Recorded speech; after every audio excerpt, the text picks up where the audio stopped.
بسم اللہ الرحمن الرحیم۔ السلام علیکم۔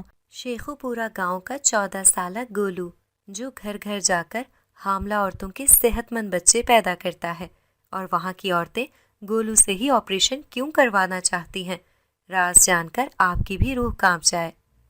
ابھی رات کے 9 بجے تھے کہ باجی کی طبیعت خراب ہو گئی۔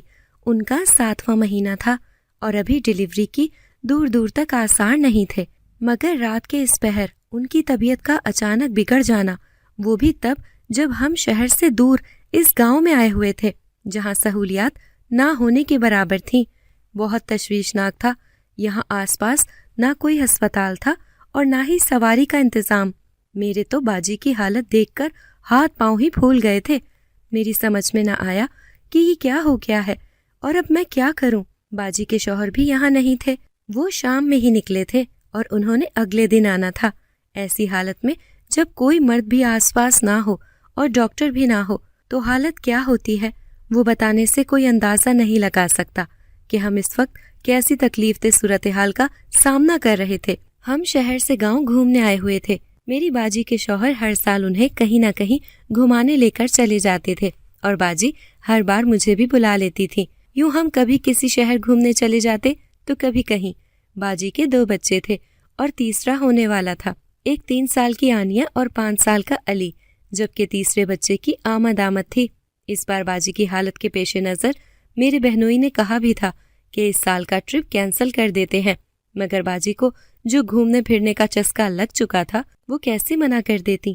کہنے لگی ابھی تو 7واں مہینہ ہے، ڈاکٹر نے 2 ماہ بعد کی ڈیٹ دی ہے، ویسے بھی تیسرا بچہ ہے، کوئی نئی بات نہیں، گاڑی میں ہی سفر کرنا ہے، کون سا بسوں کے دھکے کھانے ہیں، ہم چلیں گے۔ یوں باجی کی ضد پر بھائی نے پلان ترتیب دیا اور مجھے بھی فون کر کے بلا لیا۔ میں باجی کی اکلوتی بہن تھی اور ان کے بچوں کا میرے ساتھ بہت پیار تھا، اس لیے وہ جہاں بھی جاتے تھے مجھے بھی ساتھ لے کر جاتے تھے۔ اس بار ہمارا شیخو پورا گھومنے کا ارادہ تھا، کیونکہ بہنوئی کا ارادہ اس شہر میں اپنے سٹور کی نئی برانچ کھولنے کا تھا، اس لیے یہاں آنے کا ایک مقصد ان کا اپنے بزنس کے لیے جائزہ لینا اور مختلف بزنس کرنے والے لوگوں سے ملاقات بھی تھی۔ سو ہم سب شیخو پورا آ گئے۔ شہر میں ہم نے ہوٹل میں کمرے بک کر رکھے تھے۔ ایک پورا دن شیخو پورا گھومنے پھرنے کے بعد جب ہم رات کو ہوٹل واپس آئے تو میرے بہنوئی کہنے لگے کل ہم گاؤں چلیں گے، میرے دوست کے ہاں بیٹا پیدا ہوا ہے، اسے مبارکباد بھی دے دیں گے اور ساتھ ہی گاؤں بھی دیکھ لیں گے۔ باجی کے بچے گاؤں جانے کا سن کر بہت خوش ہوئے تھے۔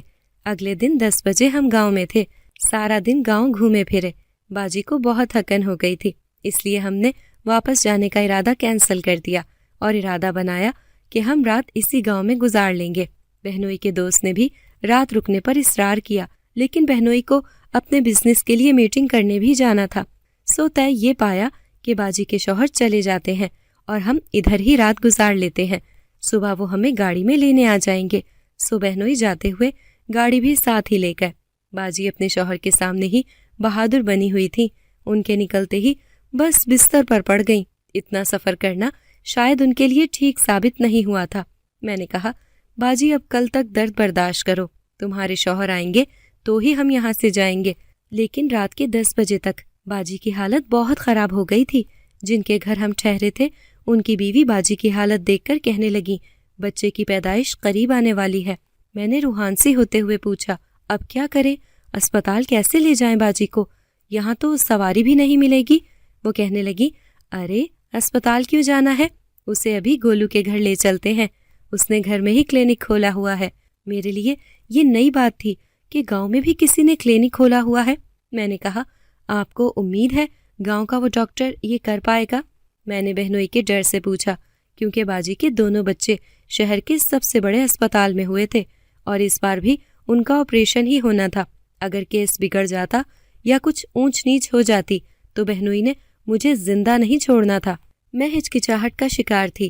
وہ عورت کہنے لگی گھبراؤ نہیں، ساری عورتیں گولو سے ہی آپریشن کرواتی ہیں، نام سے تو ایسا لگ رہا تھا جیسے کوئی بچہ ہو، مگر میرے پاس اور کوئی چارہ نہیں تھا، کیونکہ باجی کی حالت بگڑتی جا رہی تھی۔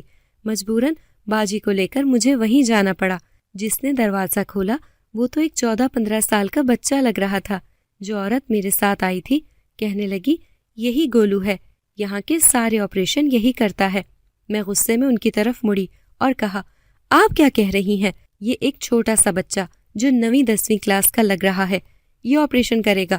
میں نے صدمے سے پھر سے گولو نام کے اس لڑکے کی طرف دیکھا جو دکھنے میں ایک لڑکی سے بھی نرم و نازک اور پتلا تھا۔ وہ کیسے آپریشن کر سکتا تھا بھلا؟ میرا دل چاہا کہ اونچی اونچی آواز سے رونے لگ جاؤں۔ یہ کیا ہو رہا تھا؟ مجھے تو کچھ سمجھ نہیں آ رہا تھا۔ باجی مسلسل چیخے جا رہی تھی۔ وہ عورت مجھے ایک طرف کر کے باجی کو اسٹریچر پر ڈال کر اندر لے گئی۔ میں چیختی رہ گئی۔ وہ لڑکا باجی کو اندر لے گیا اور دروازہ بند کر لیا۔ میں نے اس عورت سے جھگڑنا شروع کر دیا کہ آپ نے کیسے میری بہن کو اس بچے کے حوالے کر دیا؟ وہ عورت مجھے کہنے لگی، تم پریشان مت ہو، گولو کے ہاتھوں جنم لینے والے بچے صحت مند پیدا ہوتے ہیں، تمہاری بہن کا بچہ بھی صحت مند پیدا ہوگا۔ میں نے دعائیں کرنی شروع کر دیں۔ باجی کا کیس کون سا نارمل تھا؟ 9ویں مہینے ڈیلیوری ہونی تھی اور یہ 7واں مہینہ تھا۔ میں بار بار اپنے بہنوئی کو فون کر رہی تھی مگر وہ فون اٹھا ہی نہیں رہے تھے۔ 3 گھنٹے گزر گئے، میری جان اٹکی ہوئی تھی۔ کاش باجی سفر کی ضد نہ کرتی تو یہ سب نہ ہوتا۔ اس سارے عرصے میں وہ بچہ گولو بس ایک بار ہی باہر آیا تھا۔ اس نے باہر آ کر اس عورت سے کہا، خالہ بشیر حلوائی کو جلدی سے بلا کر لاؤ، مریضہ کو 2 بوتلیں خون لگانا ہوگا۔ میں نے پہلی بار اس لڑکے کو غور سے دیکھا۔ وہ کم عمر ہی لگ رہا تھا لیکن اس کا لہجہ، جیسے وہ بات کر رہا تھا، اسے دیکھ کر کہیں سے بھی نہیں لگ رہا تھا کہ وہ اتنا کم عمر ہے۔ تھوڑی دیر بعد بشیر حلوائی نے آ کر خون دیا۔ پھر اس نے خوشخبری سنائی کہ بیٹا پیدا ہوا ہے۔ میں جلدی سے اندر بڑھی۔ میری بہن بے ہوش تھی لیکن شکر تھا کہ اب وہ ٹھیک تھی۔ بچہ ستمایا تھا اس لیے نازک اور کمزور سا تھا۔ اس چھوٹے سے ڈاکٹر نے وہ بچہ نرسری میں رکھ دیا۔ میں نے اس کا شکریہ ادا کیا اور آپریشن کے چارجز پوچھے تو اس نے نہایت مناسب چارجز بتائے جنہیں سن کر یقین نہیں آیا، جبکہ بڑے اسپتالوں میں یہی کام وہ لاکھوں روپے لے کر کرتے ہیں۔ میں اس سے بہت امپریس ہو چکی تھی۔ قد میں وہ میرے کندھے تک آتا تھا، جسمانی لحاظ سے بھی دبلا پتلا۔ میں اس کا چہرہ دیکھ کر چونکی۔ اس کو تو ابھی داڑھی مونچھ بھی نہیں آئی تھی تو میرا اندازہ ٹھیک تھا۔ وہ واقعی 18 سال سے کم تھا۔ میری عمر 20 سال تھی اور میں BA کر رہی تھی۔ وہ اتنا چھوٹا سا ڈاکٹر کیسے بن گیا؟ میں نے اس سے پوچھا، تمہارا نام کیا ہے؟ وہ میری طرف دیکھے بغیر کہنے لگا، مجھے سب گولو کہتے ہیں۔ اس کی اس بات سے میں نے اندازہ لگایا کہ اس کا اصل نام کچھ اور ہے۔ اب کی بار میں نے دلچسپی سے پوچھا، سنو تمہاری عمر کیا ہے؟ میرے سوال پر اس کا چہرہ مزید سنجیدہ ہو گیا۔ کہنے لگا، آپ کی مریضہ کو ابھی 2-3 دن یہاں ہی رکھنا پڑے گا، ان کی حالت ٹھیک نہیں۔ اس نے واضح طور پر میرا سوال ٹالا تھا۔ میرے ساتھ جو عورت آئی تھی کہنے لگی، ارے ہلکی پھلکی سی عمر کا ہے لیکن ہے بڑا پھرتیلا اور کام کا بندہ۔ گاؤں کی ہر عورت گولو کے پاس ہی اپنے آپریشن کے لیے آتی ہے۔ کوئی اور موقع ہوتا تو میں کبھی نہ مانتی کہ ایسا ہونا ممکن ہی نہیں کہ ایک نابالغ بچہ آپریشن کر کے بچہ پیدا کر دے، مگر اپنی آنکھوں سے دیکھا تھا اس لیے ماننا پڑا۔ گاؤں والوں کے لیے تو یہ بڑی معمولی سی بات تھی مگر ہم شہری لوگوں کے لیے بہت ہی چونکا دینے والی اور حیران کر دینے والی تھی۔ خیر صبح ہوئی تو میرے بہنوئی بھی آ گئے۔ انہیں جب پتہ چلا کہ میں باجی کو اس گاؤں کے چھوٹے سے کلینک میں لے گئی تو وہ مجھ پر بہت غصہ ہوئے۔ میں نے جب انہیں بتایا کہ ماں اور بچہ دونوں ٹھیک ہیں، پھر کہیں جا کر انہیں تسلی ہوئی۔ میری باجی کو جب ہوش آیا تو کہنے لگی، پہلے مجھے بھی یقین نہیں تھا کہ وہ گولو میرا آپریشن کر پائے گا، مگر اس نے ایک ماہر ڈاکٹر کی طرح مجھے بے ہوش کیا اور میرا آپریشن کیا۔ واقعی بہت ہی حیرت انگیز ہے یہ۔ مجھے تو لگتا ہے 14-15 سال سے زیادہ کا نہیں ہے وہ۔ ہم وہاں پر 4 دن رہے تھے۔ میں نے ان 4 دنوں میں گولو کو بہت بار بلانے اور بات کرنے کی کوشش کی مگر مجھے کامیابی نہیں ملی۔ وہ ہمیشہ اپنے کام سے کام رکھتا تھا، آتا اور باجی کو چیک کر کے چلا جاتا تھا۔ جس دن ہم نے شہر واپس آنا تھا اس دن میں نے سوچا کہ جا کر گولو سے ہی ملاتی ہوں، جانے مجھے اس میں عجیب سی کشش محسوس ہوتی تھی۔ میں اس کے پاس گئی لیکن اسی وقت گاؤں کی ایک حاملہ عورت اپنا کیس کروانے آ گئی اور میں واپس آ گئی۔ اس سے جاتے ہوئے بات ہی نہ ہو سکی۔ میں بغیر اس سے الوداع کہے واپس آ گئی۔ باجی کا بچہ اب آہستہ آہستہ صحت مند ہو رہا تھا۔ کہتے ہیں وقت سے پہلے پیدا ہونے والے بچے صحت مند نہیں ہو سکتے، مگر ان گاؤں والوں کا عقیدہ بن چکا تھا کہ جس بچے کی پیدائش گولو کروائے گا وہ صحت مند ہی پیدا ہوگا۔ اس لیے میرا بھانجا بھی اب شاید صحت مند ہو رہا تھا۔